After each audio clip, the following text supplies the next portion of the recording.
Let's start with Ukraine. The more I read that Russia is taking over more and more land in Ukraine. They're advancing, not retreating. They're holding on to what they have gained. Ukrainians obviously struggling with getting people to fight for them, people leaving the country rather than serve. They keep asking for more and more weapons and munitions. I know there's kind of a slow drag on getting that. Can we provide them with enough that they could even defend or fight themselves or gain back the land? That remains a big question. And now they're pressing for NATO membership. What's your assessment on this one this week, Daniel? Yeah, it's not very good from the Ukrainian perspective because the biggest issue is not necessarily equipment and ammunition as it had been for a long time, but manpower. That they are outnumbered on the front lines. In fact, Secretary of Defense Austin is there right now. And he just announced a new $400 million package, and they're going to get more ammunition and HIMARS missiles and a number of other things that they need.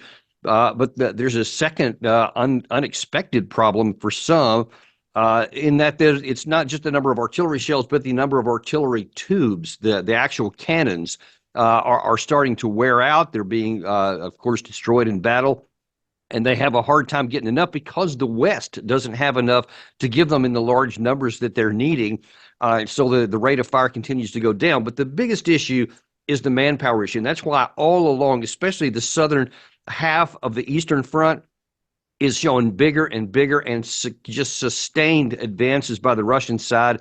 And there's nothing that the Ukraine side has tried to do that's going to get rid of them. And one of the other reasons is because Russia continues, according to U.S. intelligence, to innovate even faster than the Ukraine side can on the battlefield about what works, what doesn't work. They shift to something new. They try a new tactic, they new technology, etc. And the Ukraine side just can't catch up, and they just keep getting pushing further to the west. Well, when you're outnumbered by that many men, or if you're talking about soldiers versus one side versus another, I suppose it becomes impossible to react on the fly to these various changes. The Soviet or the I keep saying the Soviets. I'm sorry, Daniel.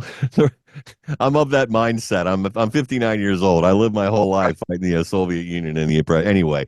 But the Russians, they have that advantage in manpower, and so they have a strategic advantage over maybe trying out different options. What can Ukraine possibly do? Is that why they want NATO membership so that everybody gets drawn into it? They get soldiers from all the NATO countries. I can't see Yeah. that as a viable option for us.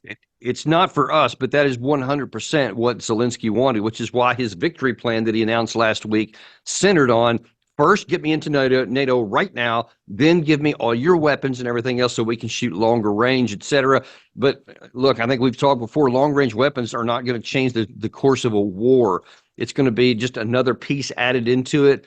But it's got to be combined with other things, or it's just not going to have any impact. But it could have disastrous consequences because if Russia takes that and acts on what they said, then they could expand the war in Syria. And that's what's got a lot of the Western people unwilling so far, and I mean all of them, to allow their long-range weapons to be used by Ukraine into Russia. And for good reason, we shouldn't do that. But there's an additional problem with the manpower on the Ukraine side I did want to mention, is that because they have so few, the Associated Press reports this morning that now than 10 million people have fled Ukraine since the war began. It's now up to that number. And of course, all the battle casualties. And now then the people that they're recruiting, they're not recruiting, they're actually grabbing off the streets. And when they get to the front, the commanders, the Ukrainian commanders are complaining that maybe 1 in 10 actually fight. Many of the rest of them either refuse to fight or flee as soon as they get there, or unfortunately, a lot of them die within the first few days just because of lack of knowledge and training. So it's a pretty bleak picture, I'm afraid. Yeah, warm bodies is not just the answer to the question. You need to have effective fighting forces. I mean, you think about, one highly elite, like a Navy SEAL team can accomplish because they are such an effective, well-oiled machine.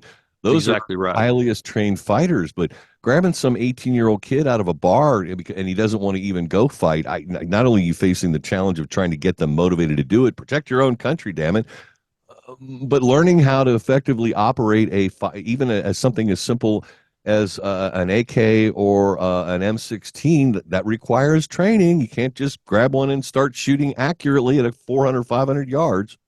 You can't, and there's another interesting dynamic associated with that is that because Russia has more just raw numbers of men, they have the luxury of actually training them up. And I actually, for the first time on my show this past week, got to talk to, oddly enough, a UK volunteer who was fighting for the Russian side and was pretty open about how they conduct their side of the fight.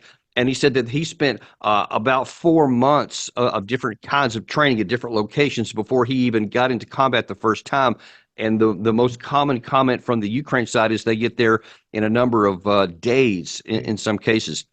So the Russians do have time to, so that when their guys get there, they actually do have some decent training, whereas the Ukraine side don't. And you see every time you want to look at this, the comparative analysis just goes worse and worse against the Ukraine side. And there is no path to them to avoid being defeated at this point. And I think it's going to take something besides just a wild hope to get into NATO. Well, and the exclamation point on all that is the Russians do have longer range, more effective weaponry. They're sort of keeping it on the back burner, like those supersonic, hypersonic missiles.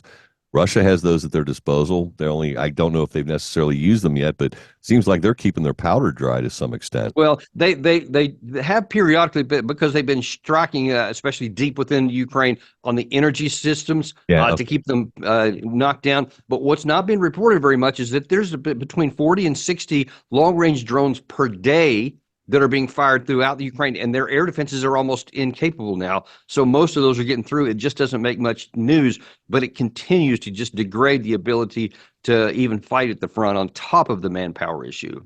All right, and that provides a nice pivot to get back to Israel. You and I have had this conversation before. Israel has a finite number of surface-to-air anti-missile missiles of a variety of different types, but they're really bloody expensive. There's a finite number of those and seemingly an infinite number of very inexpensive drones and rockets and all the equipment that the various terrorist organizations have received from outside sources like Iran. But Israel's doing a very effective job of knocking off leadership. They just got another guy and apparently just launched a strike on the banking industry. Right. Yeah. They're just completely dismantling everything in Hezbollah. That's up in Lebanon where they've been taking that out. I'm not sure how effective it is to take out a physical bank building, just because most transactions these days are done electronically. Right. But I mean, I guess if that's where servers are, it could certainly have an issue there. I don't have a lot of granularity on exactly what was in those buildings that they struck, but I do know they're going after the financial capabilities, which is a pretty common thing in modern warfare to go after. But there's been a couple of strikes, actually, or one today, from Hezbollah launching a small number of drones, two of which, one got all the way through the Israeli distance or air defenses, didn't even signal any alarms, which is concerning to them because they didn't even track it coming in, and it did land and kill a number of Israeli soldiers inside of Israel today. So they've got to try to figure out what's going on with their air defense shield.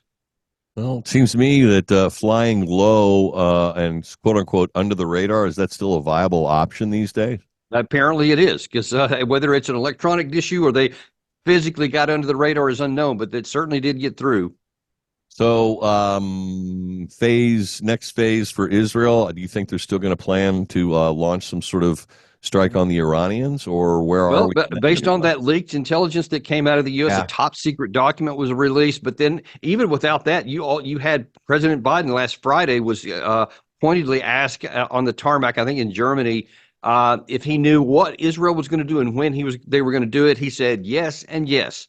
Of course, he refused to say what that was. But by all accounts, I mean, you take that, what was in that intelligence information, along with what Biden said, along with what the Israeli leaders have said, it seems only a matter of time before something pretty major is launched by Israel against Iran. I guess the only thing we can do is keep our popcorn out, because the Israelis seem to me like they're going to do what the Israelis want to do, regardless of what Biden wants them to do. I think that's a pretty clear statement. Yeah. Daniel Davis, always a pleasure. Search for him.